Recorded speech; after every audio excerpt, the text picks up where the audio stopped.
Have you ever asked an AI a really direct question only to get an answer that feels, well, like it was written by a lawyer or a politician? You're definitely not alone. There's a very real reason why your AI seems to be dodging the question. And today, we're going to break down exactly why that happens and, more importantly, how you can actually get a better answer. So let's just dive right in with a real-world example to see what I mean. So check this out. A user went to an AI with a really tough, super specific question. They weren't just looking for a quick summary. Oh no, they wanted the inside scoop on a pretty sensitive topic, how Korean artists get chosen for Japan's biggest New Year's music show. They were asking for names, for power structures, for the vested interests. They wanted to know who's really pulling the strings. And this is where it gets really interesting. Look at the huge difference between the question and the answer. On one side, you've got the user's request. Decision makers, networks, power structures. They're asking for concrete, specific details. But on the other side, you see the AI's response. It's talking about responsibility diffusion, inertia, inevitability. It completely dodged all the specifics and basically put up a wall of abstract, corporate buzzwords. So what on earth is going on here? Well, here's the thing. This evasiveness, it's not a bug. It's a feature.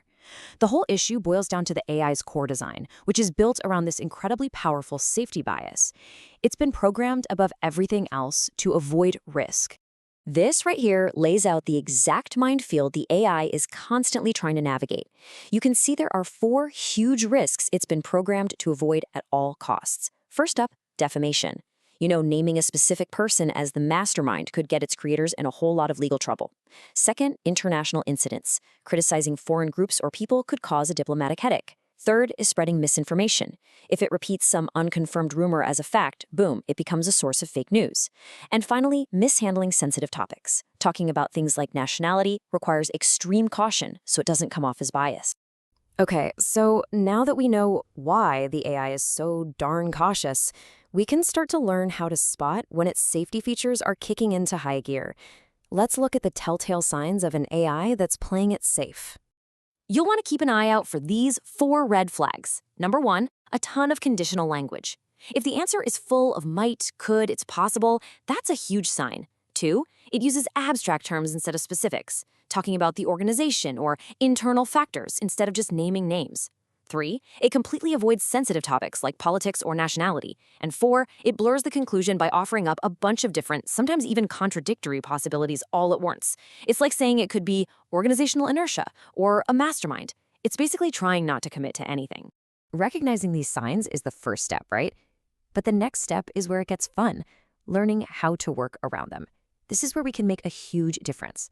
By changing how we ask the question, we can get way better answers and really become a much better partner with the AI.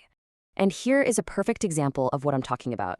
The prompt on the left, who is the mastermind behind this, is a direct tripwire for the AI's safety bias. It's asking the AI to point a finger and blame someone. But now look at the prompt on the right. What structural factors or official roles might influence this decision-making process?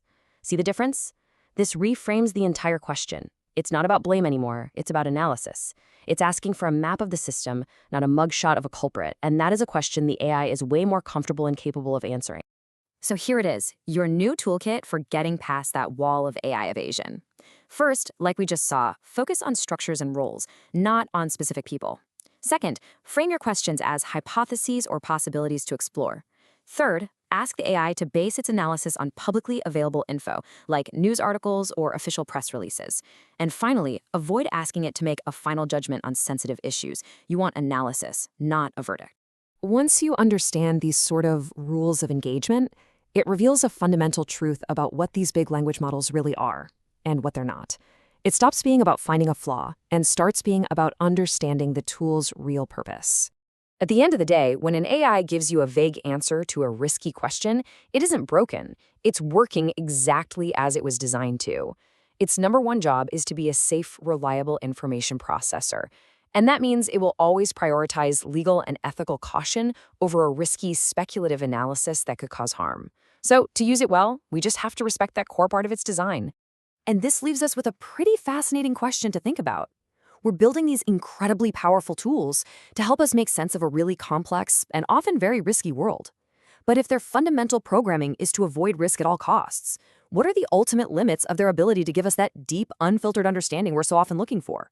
It's definitely something to chew on.